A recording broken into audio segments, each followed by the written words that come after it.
सोन्यापरीच उधळून गेली।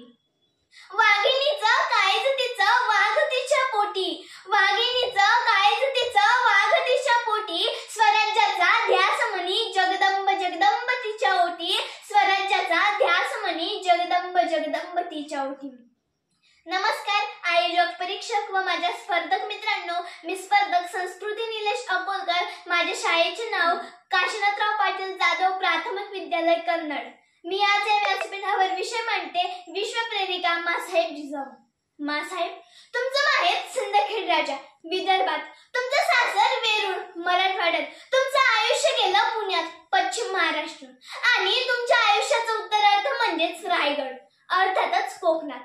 अवघ्या महाराष्ट्राशी तुमची ही जोडलेली नाळ, अहो आरक्तेच्या पार्श्वभूमीवरती मूर्तिमंत शिवराज्य उभं करत विखुरलेल्या देश बांधवांना एकतेच्या खोऱ्यात गुंतवणं स्वराज्याचं जणळ तोरण तुम्ही उभं केलं। हे तुमचं आयुष्य आजही आम्हा सर्वांसाठी प्रेरणादायी आहे। माँसाहेब, इतिहासाचं ज्ञान नसलं तरी चालतं, पण इतिहासाची जाण मात्र असायला हवी, हल्ली आमच्याकडे वेळ तसा कमीच आहे म्हणा, आणि तो आजच्या कोणत्याच पिढीसाठी नसतो, पण वेळ लागलं की वेळ मिळतो, त्यातूनच जमेल तेवढा इतिहास आम्ही आठवतोय, इतिहास वाचतोय, इतिहास ऐकतोय। आज त्याच इतिहासाबद्दल तुमच्याशी बोलायचंय माँसाहेब। माँसाहेब, सह्याद्रीच्या कुशीमध्ये जन्मलेल्या आमच्या आजच्या 56 इंचाच्या छातीपेक्षा निदळ्या आणि बलवान छाती असणाऱ्या माणसाची जिंदगाडी गुलामीतच जायची। मोगल आपला हैवानी खेळ खेळून खेळून दहशत माजत होती। अशा वेळी कुणीतरी या अन्यायी बादशाही विरुद्ध आवाज उठवावा, स्वातंत्र्याचं स्वप्न पाहावं, आया बहिणींचा अब्रूंचा रखवालदार म्हणून एक दर पुरुष जन्माला घालावं असं प्रत्येकाला वाटायचं, पण हे स्वप्न पाहण्याचं धाडस कुणीच करत नव्हतं। हे धाडस केलं, हे स्वप्न पाहण्याकरिता सगळ्यात पहिले धाडस जर कुणी केलं असेल ना, हे स्वप्न सगळ्यात पहिले कुणी पाहिलं असेल ना, तर ते म्हणजे तुम्ही माँसाहेब। माँसाहेब, खरं तर ज्या वयात बावल्यांचा खेळ मांडून संसाराचा ताळीम करण्यात आमची पोरं दंग असतात, त्या वयात तुम्ही तलवारीशी मूठ घट्ट पकडण्यात दंग होतात। माँसाहेब, कर्तृत्व हे मंडळात उतरण्यापूर्वी त्याला मनात रुजवावं लागतं। बालपणापासून ज्याला वाघ दिसला की जेल घेऊन त्याच्याशी त्याच्याच द्वेषानं लढावं अशी शिकवण दिली जाते ना, ती माणसं आयुष्यात कशाची स्तंभ बाळगत नाही।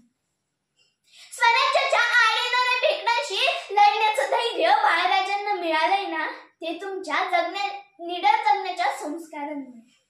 हल्ली आजचा काळ बदलत चाललाय माँसाहेब, संस्कारही बदलली। आमच्या घरातले बाळराजे व्हिडिओ आणि मोबाईल गेम खेळत खेळत जंक फूड खाऊन खाऊन टीव्ही समोर अक्षरशः लोळू लागलेत माँसाहेब।